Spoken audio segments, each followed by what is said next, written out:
Strange things are going on in Israel. The former head of the Israeli space security program, Professor Haim Eshed, claims that there is an agreement between the US government and the aliens. They signed a contract with us to do experiments here. He also claims that the UFOs have asked not to publish that they are here. Humanity is not ready yet. A secret agreement between the US government and aliens who are allegedly hiding because we are not ready yet to cope with their reality. Joining me now is the former head of the Pentagon's UAP research project, ATIP, Luis Elizondo. Welcome to the show, sir. Robert, thank you for having me. It's my honor and privilege. Thank you. What is your take on this? Well, I think we need a lot more information first. I think on one hand, you have a very credible, very respected individual who spent decades in the Israeli Space Administration, really achieving nothing less than the very, very highest position in that organization. So this is an individual who is used to classified programs, running technical operations in orbit around our planet.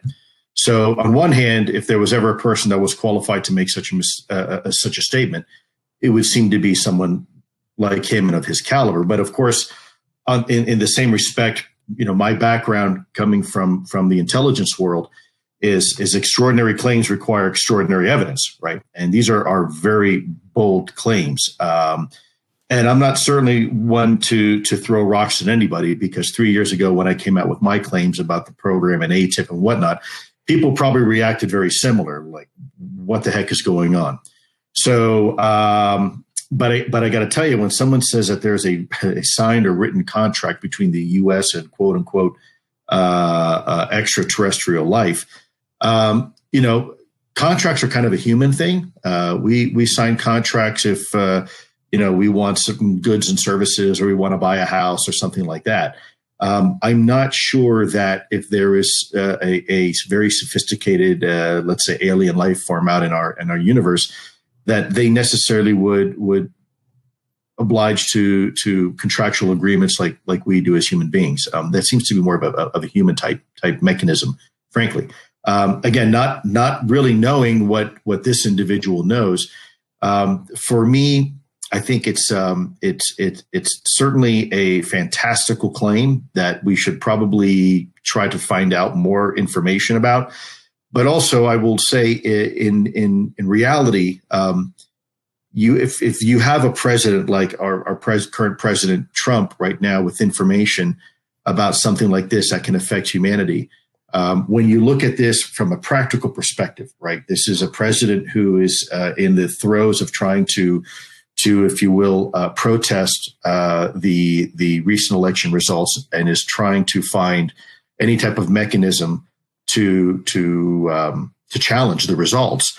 One would think that this would certainly be at the very top of the list if such a contract did exist between our government and an extraterrestrial life form, would be used to inform the people of the world, right? This is a really big deal. It's for me, I'm not qualified to answer on behalf of this individual, this highly respected individual from Israel. I will tell you that the Israeli military is extremely capable. The Israeli government is extremely sophisticated. So in many cases, they have just the same type of technology and capabilities we have. So I wouldn't want to diminish his claims, saying that, this is not real. But you need to have some evidence. Just like us with ATIP, we had to have videos, we had to have Senator Reid, we had to have documentations and memorandums, official memorandums being released to the public that they could see for themselves and say, yeah, this is a legitimate effort and this is real. I think that's where we're at right now. I think a lot of people are ready to believe, but we collectively need to see more evidence. If someone wants us to take that leap of faith, then I think we need to have the empirical data to back up those claims and those statements. So you never heard of any secret agreement between your government and some alleged space aliens during your career as the ATIP boss? There was always this lore, this myth that would circulate sometimes. And every so often you'd hear something, hey, did we have an agreement? with some other type of life form. To my knowledge, I was never made aware of that. I was never privy to that. We did have access to a lot of different organizations in the United States government, and not at one time was I provided definitive proof that there was some sort of official agreement between some other life form and us here on Earth.